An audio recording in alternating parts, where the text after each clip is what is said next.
there's a lot of these things that you really can't attribute to Tom Brady, because whether or not he's in the know or not is, it's debatable and will never be able to be proven. But you could certainly hang this on the staff, the coaches, and the owner to a high level and a high degree of guiltiness. And so if that's the culture there, and that's what they've just been told is okay, and do what you can do until you get caught.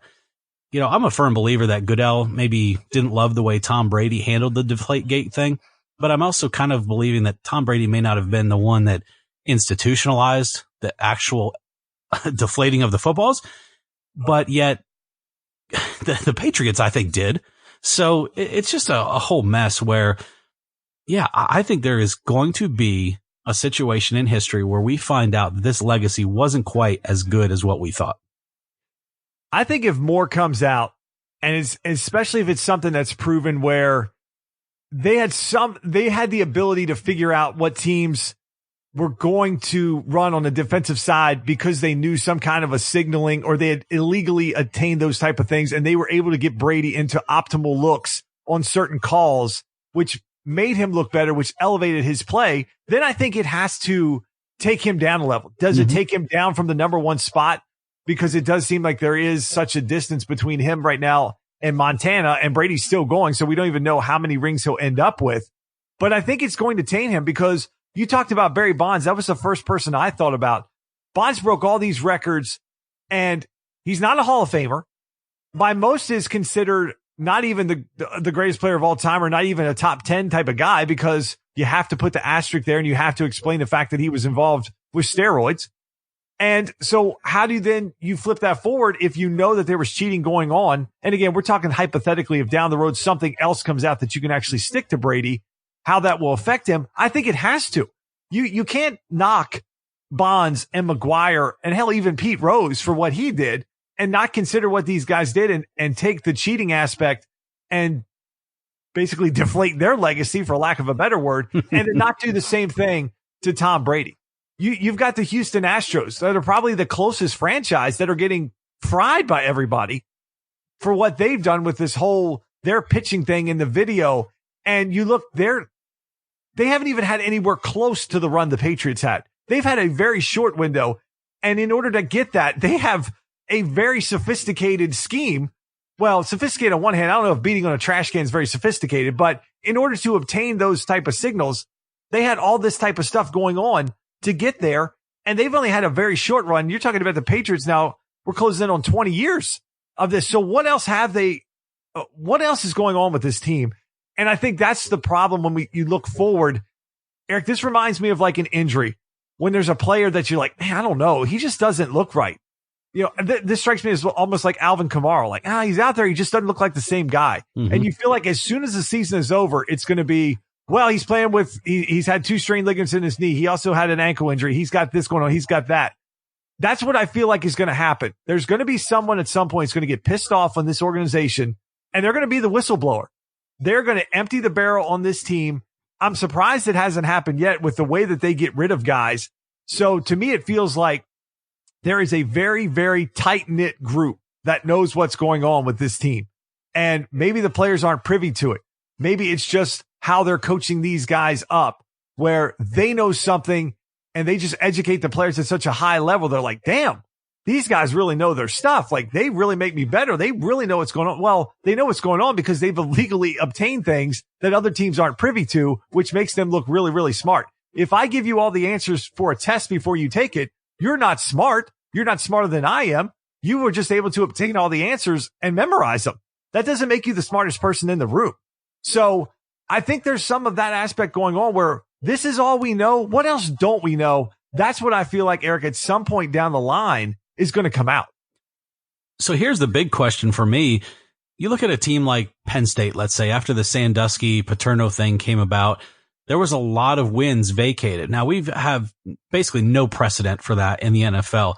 But Justin, if this were to have a whistleblower situation, let's say, and we get to a point where someone can prove cheating, basically a legacy of cheating, what would the NFL do? I mean, what kind of situation would they be in? Or would they just really have to, kind of like Major League Baseball, just asterisk this and say, well, we don't know what the quantifiable change is in the outcomes of all these games and championships and everything through this period of years.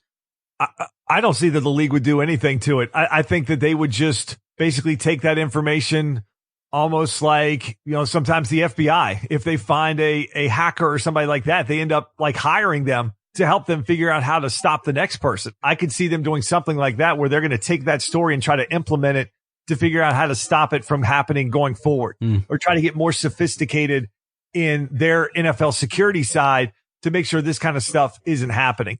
But as technology grows and you have more opportunities, it's almost like the steroid testing. If the people that are creating the things are ahead of the testing, they're always going to have an advantage because they're always trying to catch up to what they're doing. And it feels like that's a little bit what the Patriots are doing. I mean, who would think that you're going to have a website set up with some kind of a show on it, and you're going to send guys with an advanced scout to Cincinnati, and then you're going to be filming stuff that has really nothing to do with the show and could be used by the team for something. There was something on that sideline that they wanted to see, whether it was substitution packages or something that they were doing that the Patriots specifically wanted to see, because I don't think just some random camera guy is going to be like, well, let me just film the sidelines here for the opponent next week. Let me just do that on my own. It feels like, Eric, there's much more involved with this, and maybe they use people that are just people they can get rid of that don't care. Hey, we'll pay you off. You go, you get caught, no big deal. You'll still get your money and you go do the next job for the next company. Maybe it's just people that are expendable to them or something. I don't know. It just feels like there's just more with this team. You had the issue with his son earlier this year in Buffalo getting kicked off the field by McDermott. Yeah. The Bills head coach. So they try to skirt the rules every single way possible. And we just know what they've got called on, Eric. That's why I feel like there's something else down the road, which kind of leads to the whole Brady, if he can be the GOAT, because what we saw on Monday night was Drew Brees lighting it up in New Orleans and once again setting another NFL record. And by many, Eric, it seems like Drew Brees is a guy people really don't know how to rank because he does have just the one Super Bowl, but he's got two of the biggest passing records and maybe two of the biggest records in the NFL now under his belt. So what do we do with Brees? Where do we rank this guy? How do we know who to sort of rank him ahead? How do we look back at guys like Johnny Unitas and Otto Graham and try to figure out where to put Brees in this because of all the records he's setting? But he's also doing it in an era where teams are throwing the ball way more now than they were 10, 20, 30 years ago. Yeah, I think that's one of the biggest factors right there is how do we compare the era that he's in to the past era? Many believe that because of Joe Montana's 4-0 Super Bowl record, that he has to be in that pantheon, that GOAT conversation.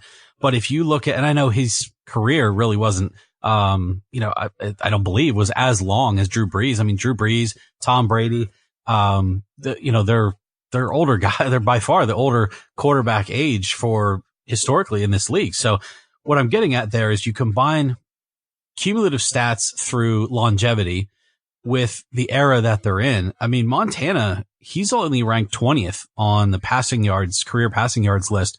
And that's just going to keep getting lower because there's active guys that will pass him.